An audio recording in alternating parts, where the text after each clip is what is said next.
तो हेलो दोस्तों, स्वागत है आप लोगों का एक बार फिर से रोजेंडर पर। मेरी जो वीडियो है वो थोड़ी खराब आ रही है क्योंकि लैपटॉप से रिकॉर्डिंग हो रही है, बट जो ऋषभ हैं उनकी रिकॉर्डिंग भी है बहुत परफेक्ट आ रही है। आज हम लोग नए तरीके से रोजेंडर टॉक को प्रेजेंट करेंगे क्योंकि लॉकडाउन है, कहीं बाहर नहीं निकल सकते, इसलिए जूम पर हम लोग इसको रिकॉर्ड कर रहे हैं।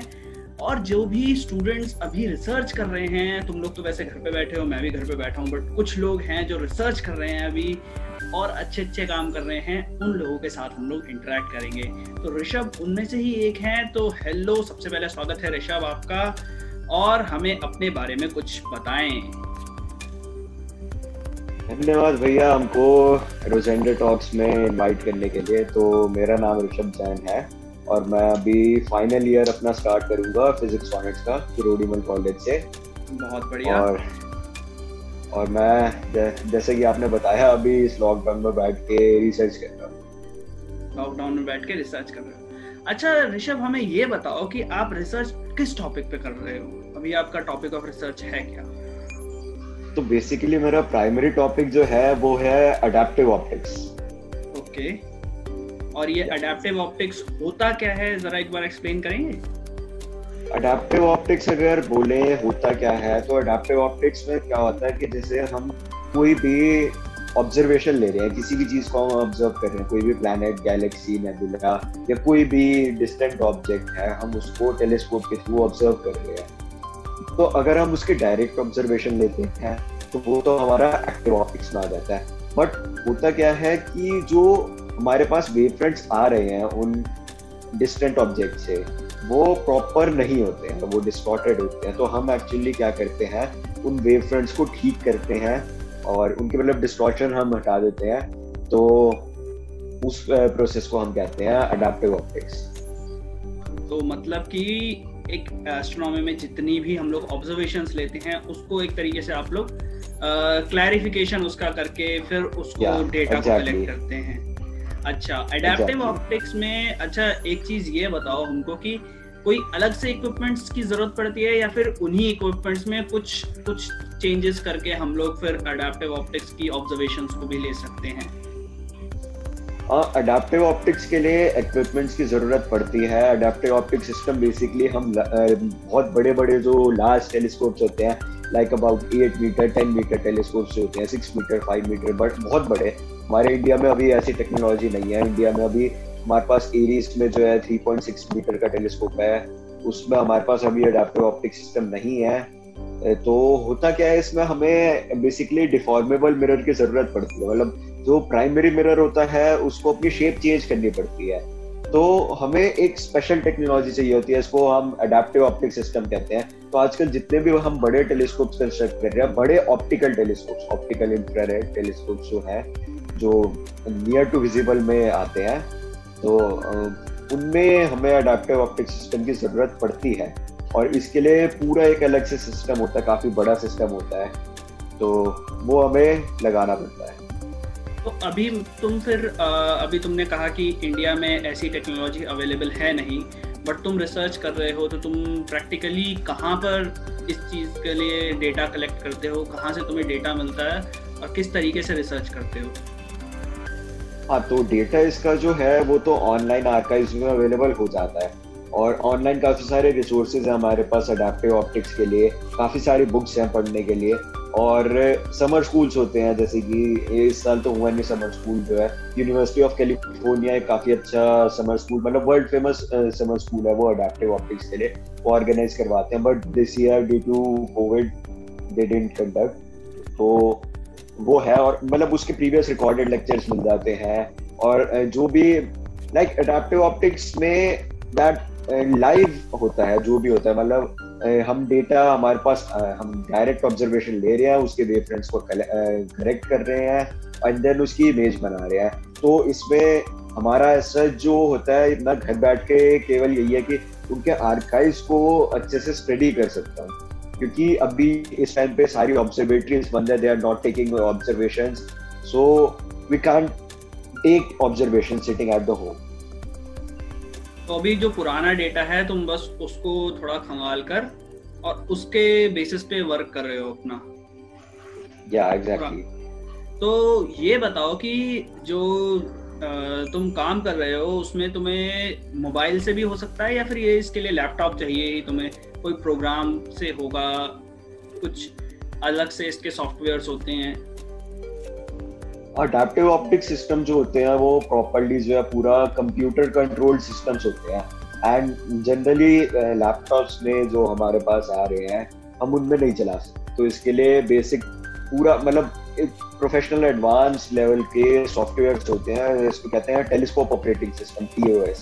तो वो उसके थ्रू हम पूरा ये अडैप्टिव ऑप्टिक सिस्टम कंट्रोल करते हैं। तो मेरा अभी जो अडैप्टिव ऑप्टिक सिस्टम में जो मेरा काम चल रहा है वो मोस्टली थियोरेटिकल है। तो ये जो स्टफ है प्रोग्रामिंग कोडिंग वगैरह वो अभी इस टाइम पर तो मैं नहीं कर रहा हूँ, बट हाँ उसके बारे में मैं स्टडी कर रहा हूँ। अच्छा, और तुमने कोई इमेजेस बनाई होंगी तो वो तुम हमें थोड़ी बहुत ही दिखा सकते हो? इमेजेस तुमने किस तरीके से बनाई हैं और कौन कौन सी इमेजेस अब तक बनाई हैं?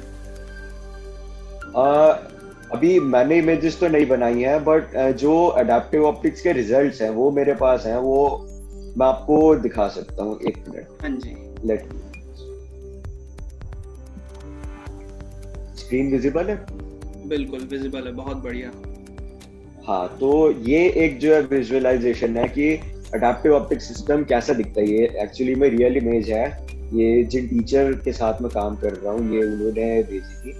तो ये सुबारू टेलीस्कोप किया, सुबारू टेलीस्कोप इज इन हवाई, बना किया हवाई। तो ये उन्होंने मेरे को इमेज भेजी थी।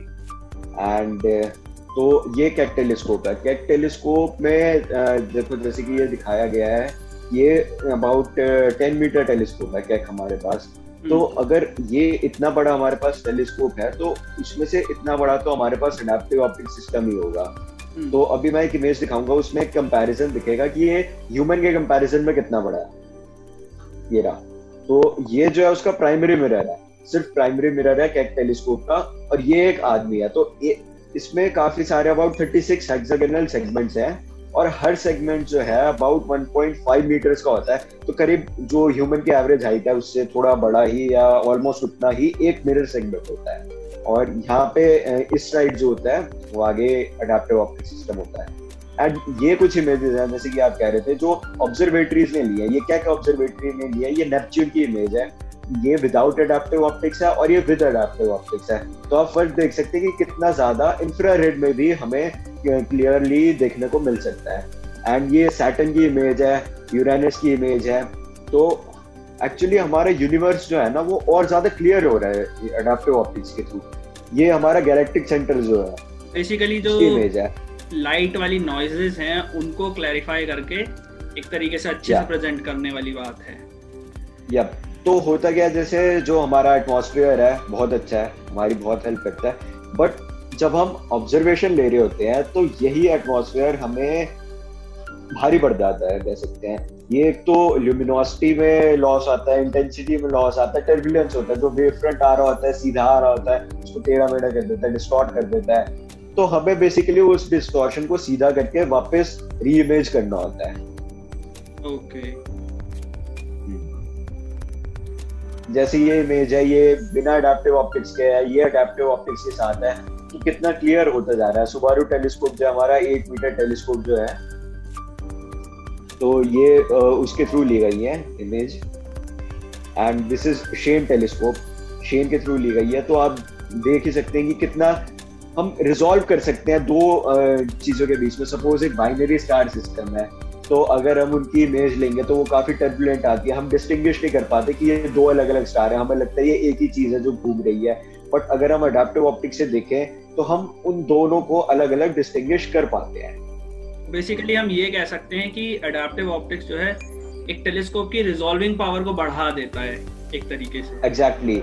या ये जो हमारा टर्बुलेंस है, टर्बुलेंस हमारी जो होता है वो हमें सीइंग लिमिटेड इमेजेस दिखाता है। सीइंग लिमिटेड क्या होता है कि जैसे जो हमारी रिजॉल्विंग एंगुलर रेजोल्यूशन है theta is equals to lambda by D होता है। ये हमने बेसिक चीज पढ़ी है। तो डी यहाँ पे हमारा टेलीस्कोप का अपर्चर है। बट टर्बुलेंस की वजह से क्या होता है, जो हमारी एंगुलर रेजोल्यूशन होती है वो लिमिटेड हो जाती है। वो हो जाती है theta is equals to lambda by R naught. R naught यहाँ पे जो होता है वो फ्रीड्स पैरामीटर होता है, और वो होता है एक जो प्लेस होती है हमारी जहाँ पर हम ऑब्जर्वेशन ले रहे हैं उसकी कोहेरेंस लेंथ हमने पता ही है कि कितने टाइम तक वो जो है एक फेज में रहेगा वेव फ्रंट।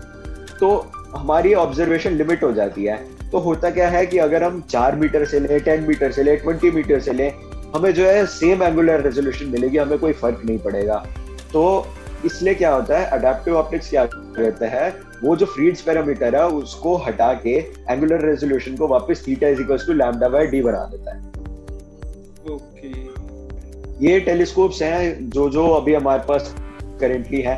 VLT है यूरोप में, केट टेलीस्कोप है, TMT is the ongoing project. TMT आपने जैसे अभी पीछे एक वीडियो में बनाई थी, विज्ञान समागम में, विज्ञान समागम में वीडियो बनाई थी। हाँ, तो उसमें काफी इंफॉर्मेशन मिली होगी। And EELT is the European extremely large telescope, it will be about 39 meters, और ये अभी बना नहीं है, पता नहीं कब बनेगा, अब तो और ज्यादा डिले हो गया है।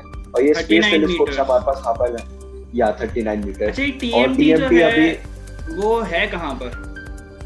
TMT is in Hawaii, Mauna Kea, Hawaii. That's a mountain and it's a altitude of about 4,000 meters.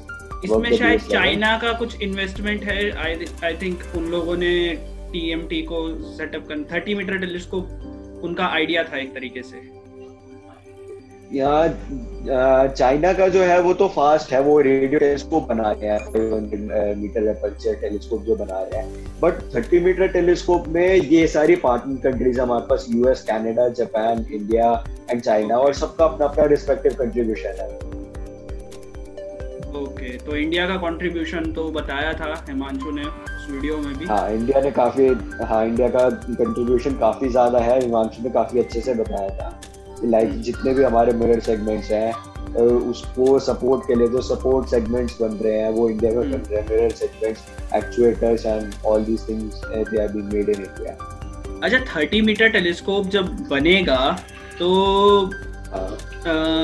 एक फर्क इमेजेस का और हो जाएगा कि जो पहले इमेजेस आ रही थी अब और ज़्यादा क्लियर हो जाएंगी।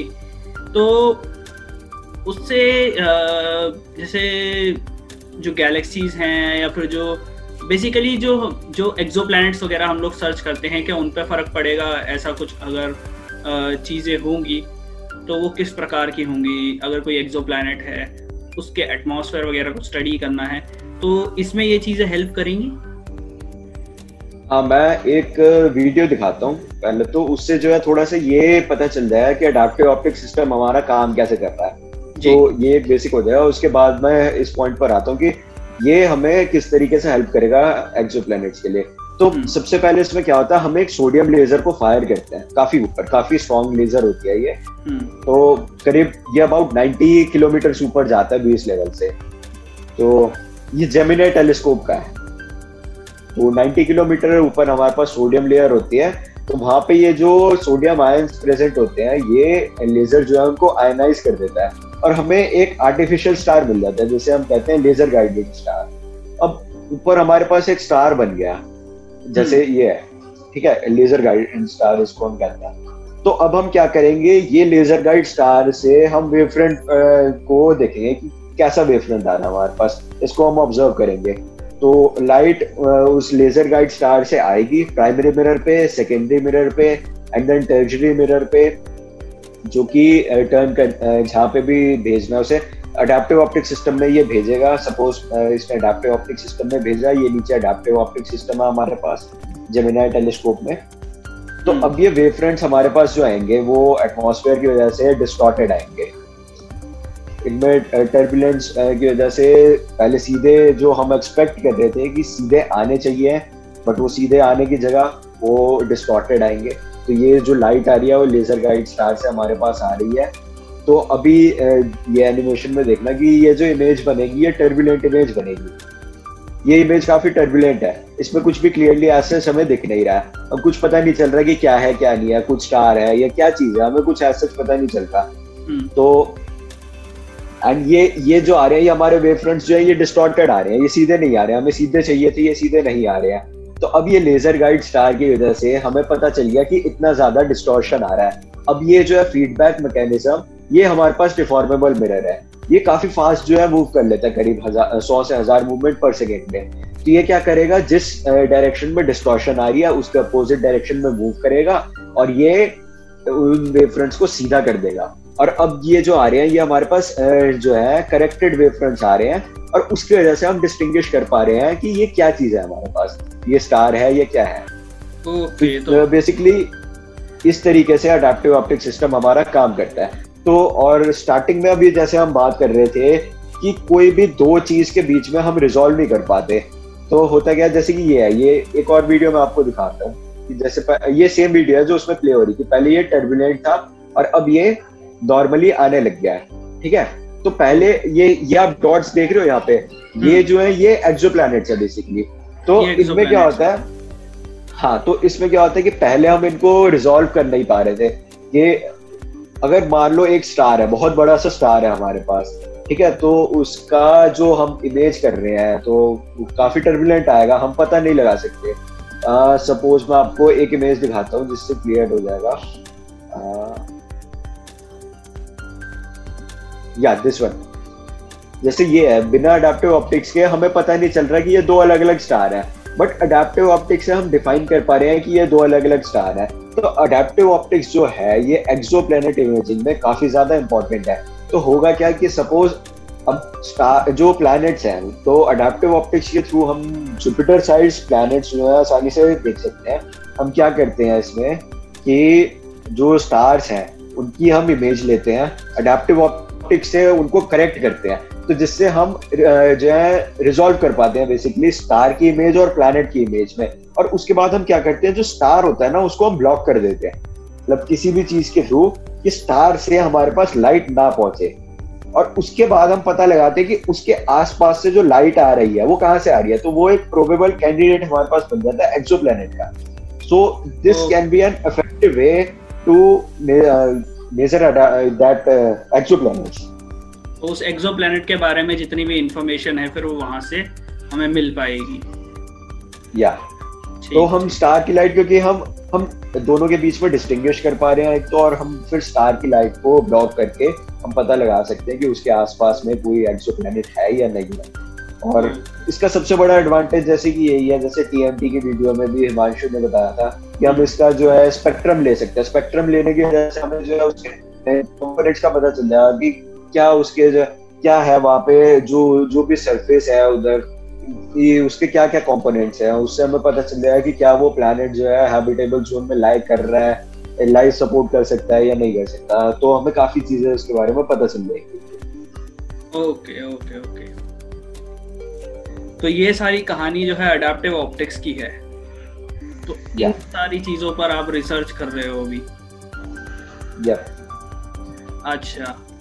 अच्छा सो ऋषभ, हम लोगों को एक चीज ये बताओ कि अगर आपके अलावा किसी और को अडैप्टिव ऑप्टिक्स में कोई रिसर्च करनी हो और कोई चाहता हो कि अडैप्टिव ऑप्टिक्स के बारे में जानना चाहे, तो किस तरीके से जान सकते हैं वो? बेसिक थिंग जो है अडैप्टिव ऑप्टिक्स का, जैसे अगर सिर्फ अडैप्टिव ऑप्टिक्स की ही बात ना करें, नॉर्मल बात करें कि कोई भी एक नया टॉपिक है, कोई भी फैसिनेटिंग टॉपिक है, तो उसको स्टार्ट करने के लिए हमें बेसिकली उसके बारे में पढ़ना पड़ता है। तो यहाँ मेरे पास कुछ रेफरेंसेस हैं जो तो वो लोग ये यूज कर सकते हैं। जैसे ये बुक है अडैप्टिव ऑप्टिक्स की, astronomical telescopes bye John Hardy. ये काफी अच्छी बुक है, मेरे को पर्सनली बहुत पसंद है जॉन हार्डी की जो बुक है। इजीली इसकी पीडीएफ नेट पे अवेलेबल है, they can look at it. And काफी सारी वेबसाइट्स हैं। और ये जो समर स्कूल है अडैप्टिव ऑप्टिक्स का, जो मैंने बताया यूनिवर्सिटी ऑफ कैलिफोर्निया ऑर्गेनाइज करवाता है, लोग वो अटेंड कर सकते हैं। उसके जो आर्काइव्स अवेलेबल है, इस साल तो नहीं हुआ, बट जो पुराने पिछले ईयर्स में जो भी हुए हैं उनको जो है लोग उनके आर्काइव्स को विजिट कर सकते हैं। यूट्यूब पे काफी सारी वीडियोस हैं, वो लोग अडैप्टिव ऑप्टिक्स की देख सकते हैं। तो इस तरीके से अडैप्टिव ऑप्टिक्स को स्टार्ट कर सकते हैं। ओके। और अडैप्टिव ऑप्टिक्स में सबसे ज्यादा स्किल्स क्या चाहिए? कोई किसी एक पर्टिकुलर चीज की नॉलेज हो या स्किल्स हो कोई, वो क्या रिक्वायरमेंट्स है? तो सबसे पहले तो थ्योरेटिकल बैकग्राउंड स्ट्रांग होना चाहिए, जिससे हमें पता चल जाए कि क्या चल रहा है क्या नहीं चल रहा बेसिकली। और अगर जो है थ्योरी इन द सेंस की किस तरीके से लाइट हमारे पास आ रही है, कोई भी हमारे पास ऑब्जेक्ट है उससे लाइट हमारे पास किस तरीके से आ रही है, अगर हमें वो पता चल जाए और उसमें क्या गलती हो रही है कि हम थियोरेटिकली ये एक्सपेक्ट कर रहे हैं बट हमारे पास ये चीज आ रही है, ठीक है, तो वो हम अगर हमें पता चल जाए तो हम जो है ये पता लगा सकते हैं कि उस कोई ना कोई ऐसा तरीका हम निकाल सकते हैं कि उसको ठीक कैसे किया जाए। तो और बाकी देखा जाए तो कोडिंग और प्रोग्रामिंग का तो नॉलेज जो है जरूरी है, क्योंकि जैसे स्टार्टिंग में मैंने आपको बताया था कि टेलीस्कोप ऑपरेटिंग सिस्टम जो होता है TOS, उसके थ्रू ये सारा कुछ हम ऑपरेट करते हैं। तो क्योंकि अब इतने बड़े टेलीस्कोप को मैनुअली मूव करना दैट्स इम्पॉसिबल टास्क और काफी डेलिकेट चीजें होती हैं, तो पूरा जो है ये कंप्यूटराइज्ड मूवमेंट होता है, तो इसलिए कोडिंग प्रोग्रामिंग की तो स्किल्स रिक्वायर्ड है ही। वो तो खैर अगर हम फिजिक्स में कोई भी रिसर्च फील्ड में जाते हैं तो प्रोग्रामिंग स्किल्स तो चाहिए, प्रोग्रामिंग चाहिए। ठीक, तो प्रोग्रामिंग चाहिए प्लस थियोरेटिकल नॉलेज होनी चाहिए जो भी हमारा सब्जेक्ट है, और फिर उसके बाद हम लोग किस तरीके से स्टार्ट कर सकते हैं। पढ़ लिया, सब कुछ कर लिया, डेटा कहाँ से मिलेगा हमको? डेटा जो है नेट पे आर्काइव्स अवेलेबल है, लाइक कोई भी हम सुबारू की या फिर जेमिनी की, इनकी जो है हम नेट पे इनके आर्काइव्स अवेलेबल है, तो हम वहां से डेटा ले सकते हैं। ओके। तो इस तरीके से कोई भी अगर इस फील्ड में इंटरेस्टेड है तो आगे इसमें रिसर्च कर सकते हैं। या अच्छा, और ऋषभ ये बताओ कि ये जो रिसर्च होती है इसमें आप पेपर भी, अगर आपने अभी तक कोई पेपर लिखा है वैसे? नहीं, अभी तक तो अडैप्टिव ऑप्टिक्स में मैं नहीं, स्टिल इन लर्निंग फेज, अभी बहुत कुछ बाकी है पढ़ना, तो अभी तक तो मैंने नहीं लिखा है, क्योंकि काफी सारी चीजें हैं इसको पढ़ने की, कोई छोटा टॉपिक तो ये मेरे लिए तो एटलीस्ट नहीं है। ये मेरे को टेलीस्कोप्स में काफी इंटरेस्ट है, तो मेरे स्टार्ट मैंने किया बेसिक टेलीस्कोप से। बेसिक टेलीस्कोप्स की वर्किंग क्या है, ऑप्टिक्स का बैकग्राउंड काफी ज्यादा स्ट्रांग होना चाहिए, ये पूरा ऑप्टिक्स का, तो हमें बेसिक जो है रे ऑप्टिक्स, वेव ऑप्टिक्स के बारे में नॉलेज होनी चाहिए, तो उस पे पहले ग्रिप बनाना पड़ा मेरे को, और फिर उसके बाद जो है मेरे को टेलीस्कोप्स के बारे में स्टडी करना पड़ा कि एक 5 इंच के टेलीस्कोप से ही क्या क्या हमारे पास है, क्या क्या हमें दिख रहा है, हम किस तरीके से उसको और बेटर कर सकते हैं और एनहांस कर सकते हैं। उसके बाद जाके फिर मैं लार्ज टेलीस्कोप्स के बारे में मैंने पढ़ना स्टार्ट किया कि ये जितने भी अभी हमने टेलीस्कोप्स के बारे में बात करी, ये जो हमारे केक टेलीस्कोप था, सुबारू था, जेमिनी था, और उसके बाद TMT, फिर जाके TMT पे आया, तो I am still in a learning phase, so I haven't wrote any paper on this adaptive optics. Okay, बहुत बढ़िया। तो अभी तक कोई पेपर तो नहीं लिखा है, पर भाई आपकी जो रिसर्च है वो बहुत ही ज़्यादा बढ़िया है, बहुत ज़्यादा मेहनत करी है आपने। भगवान करे कि आपको जल्दी से एक पेपर लिखने का मौका मिले और पेपर पब्लिश भी हो, हमें पढ़ने का मौका मिले। तो इसके अलावा और अभी आप लॉकडाउन में आपने क्या क्या किया, कि आपके पास कोई टेलीस्कोप है? या मेरे पास अपने 6 इंच का टेलीस्कोप है, सेलेस्ट्रॉन का, न्यूटोनियन रिफ्लेक्टर। तो उससे आपने इमेजेस कैप्चर करे न्यू आइस की? दिल्ली में हूँ, दिल्ली में तो कुछ भी नहीं दिखा। पहले तो बादल थे, बारिश, वो कॉमेट खुद ही नहीं दिखना चाहता था, मैंने ये मान के छोड़ दिया। बहुत ही ज्यादा, जिस दिन मन बना लो कि कॉमेट देखना है उसी दिन बारिश होगी, उसी दिन सब कुछ होगा, बस वही। कॉमेट ही क्या, कोई भी एस्ट्रोनॉमिकल इवेंट अगर होता है तो दिल्ली में तो एटलीस्ट ये चीज मैंने ऑब्जर्व करी है, बादल सबसे पहले आ जाते हैं, पता नहीं कौन उनको इनविटेशन भेजता है। अभी लास्ट टाइम जो सोलर एक्लिप्स हुआ था उस दिन भी पूरे दिल्ली में बादल रहा था। हाँ, अब करीब 11 बजे तक दिखा था, उसके बाद तो फिर पूरे में बादल ही रहे। इनफैक्ट बादलों के बीच में से जरा सा एम्बुलेट दिख रहा था, वो ऐसा दिखा भी नहीं कुछ। अब ऐसे में तो फिर क्या ही कर पाएंगे हम लोग बट फिर भी जो भी है हम लोग करते रहते हैं। बाकी स्टेलर यूनिवर्स के बारे में आप अगर कुछ कहना चाहें, स्टेलर यूनिवर्स में भी आप जुड़े हुए हैं, तो वहां पर आपका एक्सपीरियंस कैसा रहता है? स्टेलर यूनिवर्स में करीब 1 साल हो गया है, 1 साल पहले मैं जुड़ा था, 1 साल से ज्यादा ही हो गया थोड़ा। तो काफी अच्छा इनिशिएटिव है, सौरभ ने स्टार्ट किया है। और इसमें जैसे पहले होता था, हर संडे प्लैनेटेरियम में हम लोग मिलते थे, चीजें डिस्कस करते थे, तो काफी सारी नई नई चीजें बच्चों को सीखने को मिलती है कि बहुत सारी ऐसी चीजें हैं जो अंडर ग्रेजुएट लेवल पे हम कॉलेज में नहीं सीखते। इनफैक्ट कॉलेज में मैं तो कहूँगा कि सिलेबस के अलावा हम कुछ ज्यादा सीख ही नहीं पाते हैं, स्किल्स हम डेवलप नहीं कर पाते हैं, भी नहीं सीख पाते हैं उतने अच्छे से। अगर मैं अगर अपनी पर्सनल चीज बताऊं तो कि सिलेबस भी उतना नहीं सीख पाते, क्योंकि सिलेबस पढ़ने में ही वो इतना क्वेश्चन प्रॉब्लम सॉल्विंग में इतना बच्चा वो हो जाता है कि फिर वो मजा खत्म हो जाता है फिजिक्स का। हाँ, तो उसमें क्या है कि थ्योरी जो है टीचर्स आके पढ़ा रहे हैं, हम उनको पढ़ रहे हैं, बस पढ़े जा रहे हैं, there is no other thing that. तो अब स्टेलर यूनिवर्स जो स्टार्ट हुआ नहीं है, हाँ, तो स्टेलर यूनिवर्स जब स्टार्ट हुआ तो काफी हमें नई चीजें सीखने को मिली।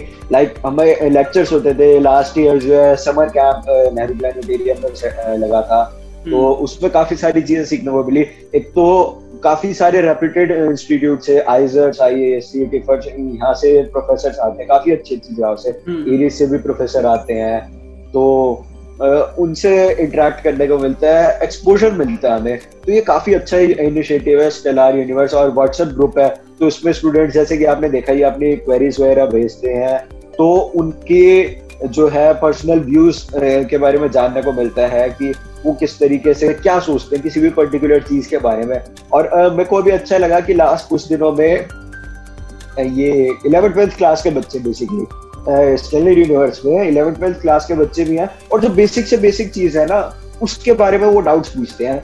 एक बच्चे ने डाउट पूछा था लाइक कि what is the difference between vacuum and the zero gravity. तो ये लोग कंफ्यूज कर जाते हैं कि क्या होता है, वो लोग सेम मानते हैं वैक्यूम को, जीरो ग्रेविटी को। तो इस तरीके से डाउट्स होते हैं, लोग पूछते हैं, काफी सारी चीजें सीखने को मिलती हैं। तो क्योंकि नोबडी इज परफेक्ट, और यहाँ पे हम आपस में ही सीखते रहते हैं। हाँ, किसी का कुछ डाउट हो सकता है, किसी का कुछ डाउट हो सकता है, सबका सुपरपोजिशन जो होगा, सबके आंसर्स के सुपरपोजिशन होंगे, तो एक बेस्ट आंसर और बेस्ट एक क्वेश्चन पूछने का तरीका भी सीखेंगे और आंसर देने का तरीका भी आएगा। सबको आंसर्स मिलेंगे भी, आंसर देने का तरीका भी आएगा। और एक क्वेश्चन पूछने की भी एक आर्ट होती है कि आप पूरी इंफॉर्मेशन दो क्वेश्चन में, तो जिस वजह से आंसर देना सामने वाले के लिए आसान हो जाता है। तो वो आर्ट भी यहाँ स्टेलर यूनिवर्स के स्टूडेंट्स जो है प्रैक्टिस कर करके सीख जाते हैं। हाँ, और सबसे बड़ी बात है कि ये इसमें स्टूडेंट्स हैं, और सिर्फ स्टूडेंट्स हैं, मतलब स्टूडेंट्स ही आंसर पुट अप कर रहे हैं, स्टूडेंट्स ही आंसर दे रहे हैं। तो एक स्टूडेंट लेवल पर ही हम अपना प्रॉपर एक डिस्कशन प्लेटफॉर्म हमें मिल गया, एक डिस्कशन फॉरम टाइप हमें ये मिल जाता है। तो अगर किसी को स्टेलर यूनिवर्स ज्वाइन करना हो तो हम लोगों को मैसेंजर पे, फेसबुक पर या इंस्टाग्राम पर मैसेज कर देना, हम लोग आप लोगों को ज्वाइन करवा देंगे। जिसको भी ज्वाइन करना है, जो भी इंटरेस्टेड है ज्वाइन करने में, और जो भी इंटरेस्टेड है एस्ट्रोनॉमी में। तो ऋषभ, अब हम लोग जानना चाहेंगे कि अभी तक का आपका जितना भी लॉकडाउन का पीरियड गुजरा है, उसमें पढ़ाई और पढ़ाई के अलावा जो फिजिक्स से रिलेटेड चीजें हैं, एस्ट्रोनॉमी से रिलेटेड चीजें हैं, वो क्या क्या करी, एक बार आप हमें वो बताइए। और लॉकडाउन अभी खत्म नहीं हुआ है, तो और जो स्टूडेंट्स हैं और जो ग्रेजुएट्स हैं जो अभी घर पे बैठे हुए हैं, बट पढ़ाई हर टाइम नहीं हो सकती, तो और क्या क्या कर सकते हैं? या तो काफी अच्छा आपने क्वेश्चन पूछा। तो अब जैसे मेरे पास तो टेलीस्कोप है, तो मैं तो टेलीस्कोप लगा के देख सकता हूँ काफी सारी चीजें, बट जिनके पास टेलीस्कोप्स नहीं है, हाँ मैं दिल्ली में हूँ, बट स्टिल काफी चीजें दिख जाती है, इतना बुरा भी नहीं है। लाइक अभी तो प्लैनेट पार्टी चल रही है, सारे प्लैनेट्स विजिबल है, Mars, Jupiter, Saturn, Venus, mercury तक दिख जाता है, तो देख सकते हैं हम। तो और क्या कहते हैं, मून अभी अच्छे फेज में है, मून अच्छा दिख जाता है। एंड डीप स्काई ऑब्जेक्ट्स पीछे जब लॉकडाउन स्टार्ट हुआ था, जब मार्च का पीरियड था, मार्च का पीरियड काफी अच्छा पीरियड माना जाता है डीप स्काईज के लिए भी, और वैसे तो डीप स्काईज के लिए ये जो समर पीरियड है वो अच्छा माना जाता है। बट मार्च के पीरियड में क्या होता है, विंटर स्काई रात में आता है, और समर स्काई हमारे पास जो है सुबह के टाइम में लाइक 3-4 बजे के करीब आ जाता है। तो हम दोनों का मजा ले सकते हैं। तो उसमें क्या होता है कि हम जैसे ओरायन हो गया हमारे पास, प्लेट्स क्लस्टर हो गया, तो ये हमने देख लिया सनसेट के बाद काफी ऊपर होते हैं, और उसके बाद जो समर स्काई में मेजर ऑब्जेक्ट्स हैं वो हम 3-4 बजे के करीब हम देख सकते हैं। तो मार्च अप्रैल के टाइम पर तो ये एक एक्टिविटी हम हो गई थी, और बाकी जो है कॉलेज में और प्रोजेक्ट्स वगैरह हमारे चल रहे थे, और वेबिनार्स जो है रेगुलरली हो रहे हैं, तो जिससे बच्चे जो है काफी, हाँ वेबिनार्स का तो आप जानती है, डेली जो है कोई ना कोई लिंक आ जाता है, वेबिनार हो रहा है, या और काफी सारी चीजों में होते हैं। अगर सिर्फ एस्ट्रोनॉमी फिजिक्स से भी हट के बात करें, लोग जो है पर्सनालिटी डेवलपमेंट के वेबिनार्स ले सकते हैं। ऑनलाइन कोर्सेज काफी सारे अवेलेबल है हमारे पास, कोर्सेरा और वो काफी सारी वेबसाइट्स हैं, मेरे को खैर इतना उनका पता नहीं है।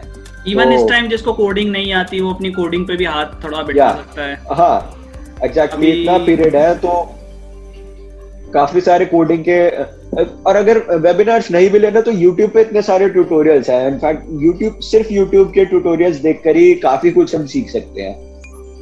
बहुत कुछ। तो एक बहुत ही बढ़िया ये टॉक रही है ऋषभ, और होपफुली कि लॉकडाउन खुलने के बाद फेस टू फेस यार तुमसे मीटिंग होगी, फेस टू फेस बात करेंगे, फेस टू फेस एक और रोजेंडर टॉक पर हम लोग बात करेंगे, जब पूरा एक स्टेलर यूनिवर्स का जो ग्रुप है, सौरभ, तुम और भी लोग जो हैं, वो सब के साथ एक बार बैठ के बात करेंगे। बट अभी देखते हैं कोरोना वायरस कब तक रहता है, तब तक के लिए अपना ख्याल रखो, अपनों का ख्याल रखो, और आप लोग जो हमारे रोजेंडर की ऑडियंस हैं भाई, ऐसी जो रोजेंडर टॉक्स हैं अब आप लोगों को धीरे धीरे करके मिलती रहेंगी। और अगर आप लोग शिवा मौर्य को जानना चाहते हैं, शिवा मौर्य को अपने चैनल पर भी कुछ ऐसी ही टॉक्स जो हैं वो जल्दी ही आने वाली हैं। तो ऋषभ, हम आपसे विदाई लेते हैं। थैंक यू वेरी मच हमारे साथ जुड़ने के लिए, और अपना ध्यान रखें। थैंक्स अ लॉट, मुझे भी काफी अच्छा लगा आपसे बात करके, और काफी सारी डिस्कशंस। अब डिस्कशंस तो ऐसा ही है, जब एक बार स्टार्ट हो जाती है तो वो खत्म नहीं होती, चले जाते हैं, बट स्टिल काफी अच्छा लगा बात करके। Thanks a lot.